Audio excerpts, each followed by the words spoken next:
So let's review how we got to this point right now. Right now I'm putting everything together, making sure everything fits, looks right, going to work some detail in it. Last video, I had the music playing, and I did not tell you pretty much how I painted it. So what we did was we used Wow Flesh, and we put on the base coat. We coated it all the whole entire model with Wow Flesh. Then what I came back and did was I came back with Warpstone Glow.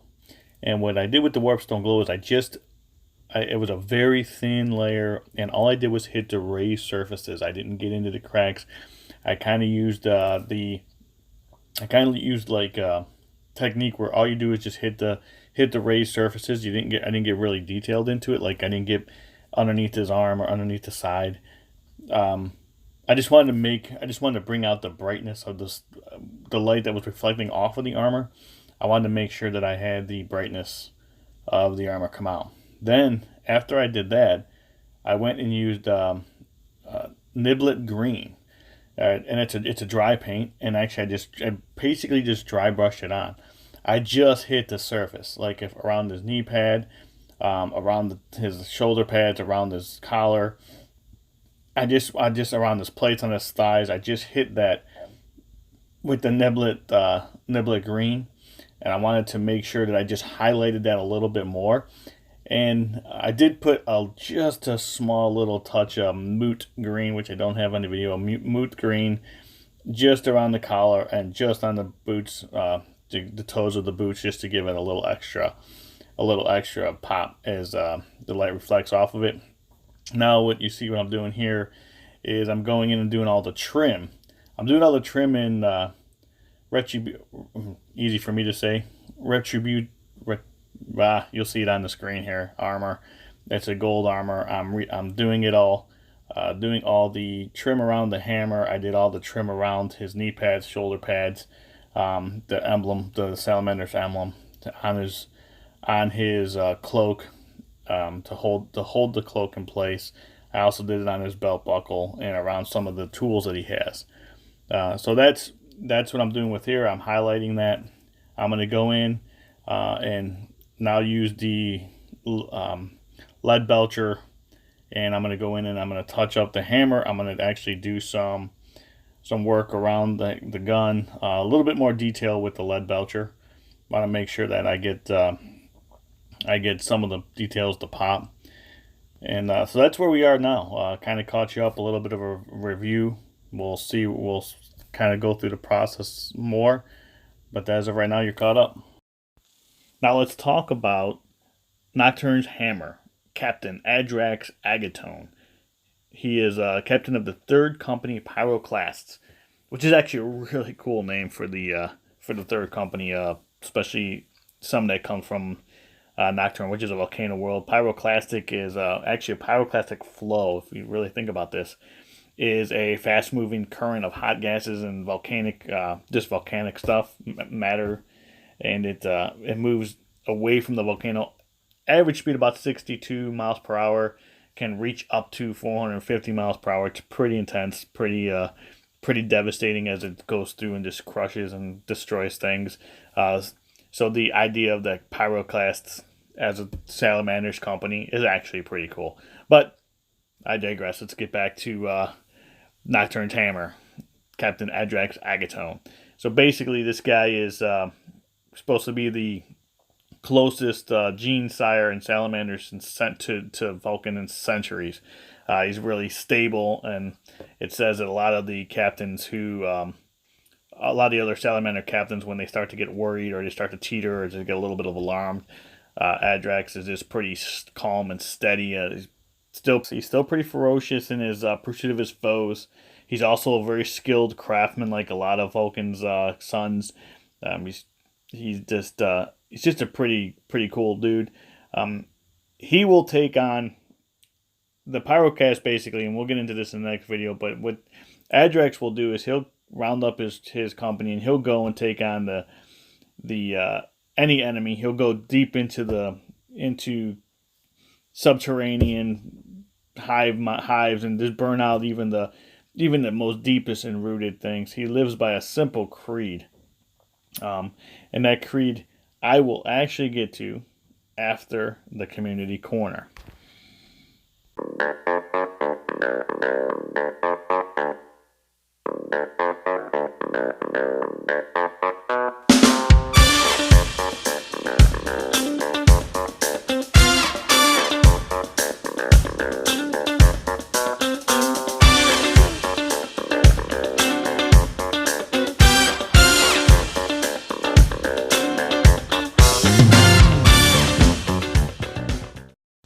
And we're back. So going back to Agatone's creed, he lives. It's very simple. If something must be done for the greater good of the Imperium and its people, no matter what, no matter how callous or cruel that deed must seem, he will see it done. So let's give you an example of what I'm talking about.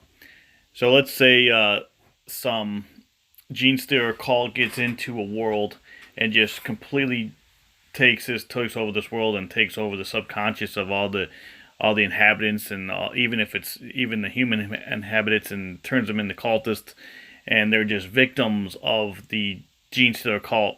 Agatone will be sent in. His unit, the third company, would be sent in and just get down deep into the trenches, get the Gene Stealer called out of there. They'll actually, and here's the part where we talked about being callous. Or being cruel, he's going to go in there. He's going to kill everything. So if you have people that are mind controlled by the hive, then they're going to die. It's just that simple. That's what he does, making sure that all the remnants of the infection is burnt out.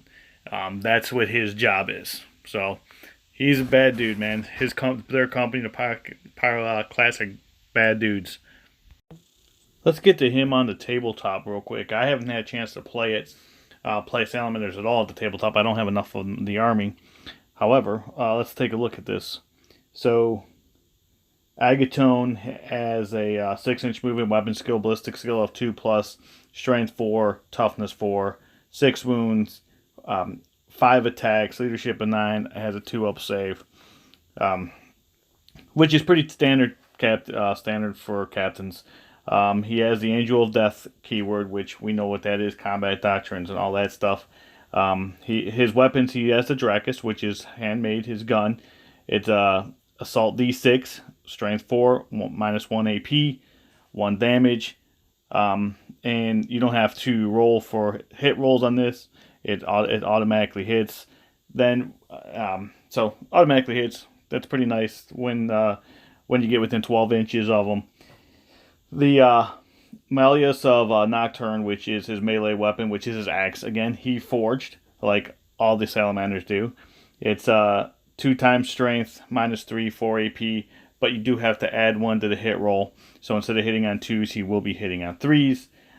He does have until the anvil, which is add 1 to the wound rolls for attacks made with the melee weapon by models in friendly Salamander units while within 6 inches of this model, and if the unit makes a charge move, was charged, perform a heroic intervention, or on this turn. So that's pretty nice.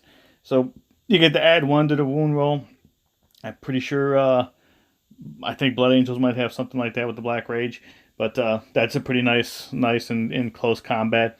Ardranian Drake Hide Cloak. When resolving attack against this model, reduce the damage characteristics of the weapon skill by 1. So that's also pretty nice. So you get to reduce his damage. So obviously, if it's a 2 damage, he only takes 1 damage. Rites of Battle, which is reroll hit rolls of 1 for attacks made by a model within